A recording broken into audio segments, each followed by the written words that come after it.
Alors cette vidéo est dédiée au fonctionnement du panneau de commande de l'automower. Pour ouvrir le capot, on appuie sur Stop.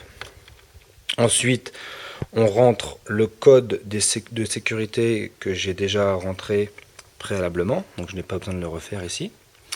Et ensuite, on voit là l'écran qui nous indique que nous sommes en mode automatique. On voit également la date, l'heure, le temps de fonctionnement depuis le début, le niveau de charge, et la petite horloge noire indique si la tondeuse est dans une période de fonctionnement ou pas. Donc pour rentrer dans le menu, on appuie sur la touche menu, et ici on a 4 sous-menus.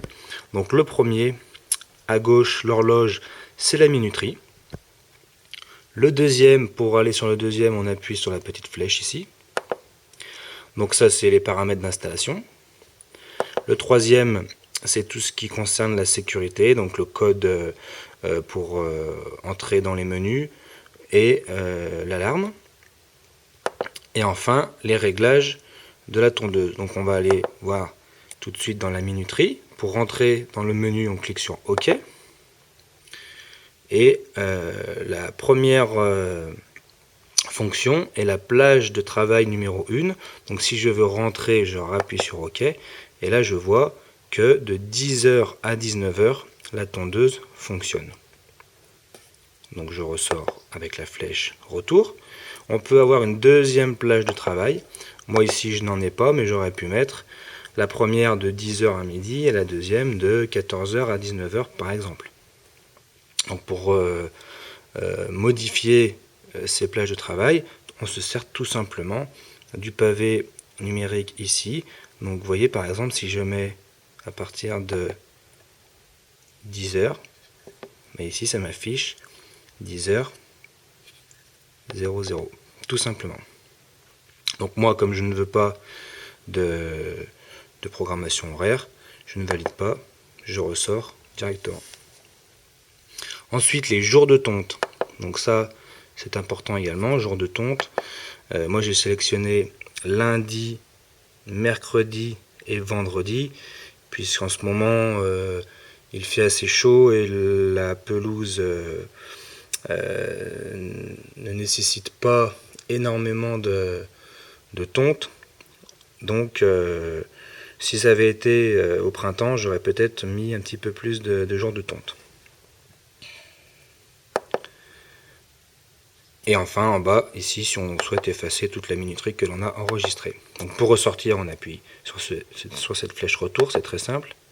Ensuite, l'installation, là, ce n'est pas un menu dont on va se servir au quotidien, c'est plutôt pour le paramétrage du premier jour. Donc ça, on n'y touche pas. C'est plutôt l'installateur qui va venir modifier ces paramètres. Sécurité, ça par contre, ça peut être intéressant. Donc là, mon code PIN, en ce moment, c'est ça, OK. Et voilà, modifier le code PIN, je ne souhaite pas le modifier pour l'instant. Donc là, niveau de sécurité, ça c'est si on souhaite activer l'alarme, car il y a une alarme. Hein, si quelqu'un prend l'automower sans rentrer le code, elle se met à sonner. Et enfin, un nouveau signal de boucle. Donc là, ça concerne la boucle périphérique du terrain, si l'on souhaite modifier ce signal. Dernier menu, les réglages. Donc là, mode écho,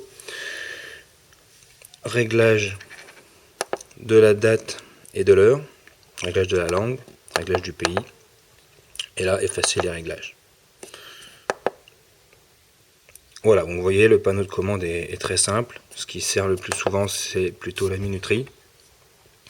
Ensuite, ici, il y a une petite touche maison qui nous permet de sélectionner le mode dans lequel on veut être.